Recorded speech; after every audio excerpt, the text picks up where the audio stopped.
ತುಂಗಭದ್ರಾ ಜಲಾಶಯದಿಂದ ತುಂಗಭದ್ರಾ ನದಿಗೆ ಅಪಾರ ಪ್ರಮಾಣದ ನೀರನ್ನು ಹರಿದು ಬಿಡಲಾಗ್ತದೆ. ಹೀಗಾಗಿ ಕೊಪ್ಪಳ ಜಿಲ್ಲೆಯ ಗಂಗಾವತಿ ತಾಲೂಕಿನ ಆನೆಗುಂದಿ ಸೇರಿದಂತೆ ಅನೇಕ ಐತಿಹಾಸಿಕ ಸ್ಥಳಗಳು ಜಲಾವೃತಗೊಂಡಿರುವಂಥದ್ದು. ಅದರಲ್ಲೂ ಕೂಡ ಈ ತುಂಗಭದ್ರಾ ನದಿ ಭಾಗದಲ್ಲಿ ಅನೇಕ ನಡುಗಡ್ಡೆಗಳು ಇರುವಂಥದ್ದು. ಆ ನಡುಗಡ್ಡೆಗಳಲ್ಲಿ ಅನೇಕ ಜನರು ವಾಸವಾಗಿರುವಂಥದ್ದು. ಅಂಥದ್ದೇ ಒಂದು ನಡುಗಡ್ಡೆ ಇದೀಗ ಗಂಗಾವತಿ ತಾಲೂಕಿನ ಆನೆಗುಂದಿ ಬೆಳತಕ್ಕಂಥ ಋಷಿಮುಖ ಪರ್ವತದಲ್ಲಿ ನಾವಿದ್ದೇವೆ. ಆ ಋಷಿಮುಖ ಪರ್ವತದಲ್ಲಿ ಅನೇಕ ಬಾಬಾಗಳಿರ್ತಾರೆ. ಯಾಕಂದರೆ ಅಲ್ಲಿ ಆಂಜನೇಯ, ರಾಮ ಸೇರಿದಂತೆ ಅನೇಕ ದೇವಸ್ಥಾನಗಳಿವೆ. ಆ ದೇವಸ್ಥಾನದ ಪೂಜೆ ಮಾಡುವ ಉದ್ದೇಶದಿಂದ ಅನೇಕ ಬಾಬಾಗಳಿದ್ದಾರೆ.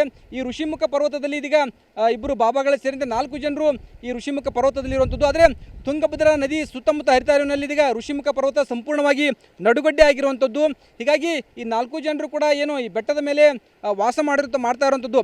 ಸದ್ಯಕ್ಕೆ ಮಟ್ಟಿಗೆ ಇವರಿಗೆ ಯಾವುದೇ ಆತಂಕ ಇಲ್ಲ. ಯಾಕೆಂತಂದರೆ ಈಗ 1.5 ಲಕ್ಷ ಕ್ಯೂಸೆಕ್ ನೀರನ್ನು ಬಿಟ್ಟಿರೋ ಹಿನ್ನೆಲೆಯಲ್ಲಿ ಇವ್ರು ಯಾರು ಕೂಡ ಆತಂಕ ಇಲ್ಲ, ನಮಗೆ ಯಾವುದೇ ತೊಂದರೆ ಇಲ್ಲ ಅನ್ನೋ ಮಾತುಗಳನ್ನು ಹೇಳ್ತಾ ಇದ್ದಾರೆ. ಆದರೆ 2 ಲಕ್ಷಕ್ಕೂ ಹೆಚ್ಚು ಕ್ಯೂಸೆಕ್ ನೀರನ್ನು ಹರಿಬಿಟ್ರೆ ಅನೇಕ ಅಂದರೆ ನಡುಗಡ್ಡೆಯ ಮೇಲೆ ನೀರು ಇನ್ನೂ ಕೂಡ ಹೆಚ್ಚಾಗುವಂಥ ಒಂದು ಸಾಧ್ಯತೆ ಇರ್ತದೆ. ಹೀಗಾಗಿ ಆವಾಗ ಇವರಿಗೆ ಆತಂಕ ಆರಂಭವಾಗುವಂಥದ್ದು. ಅದರಲ್ಲೂ ಕೂಡ ಆರೋಗ್ಯದ ಸಮಸ್ಯೆಗಳೇನಾದರೂ ಆದರೆ ಇವರನ್ನ ಕರೆತರಲಿಕ್ಕೆ ಸಾಕಷ್ಟು ಪ್ರಯಾಸವನ್ನು ಪಡಬೇಕಾಗುತ್ತೆ.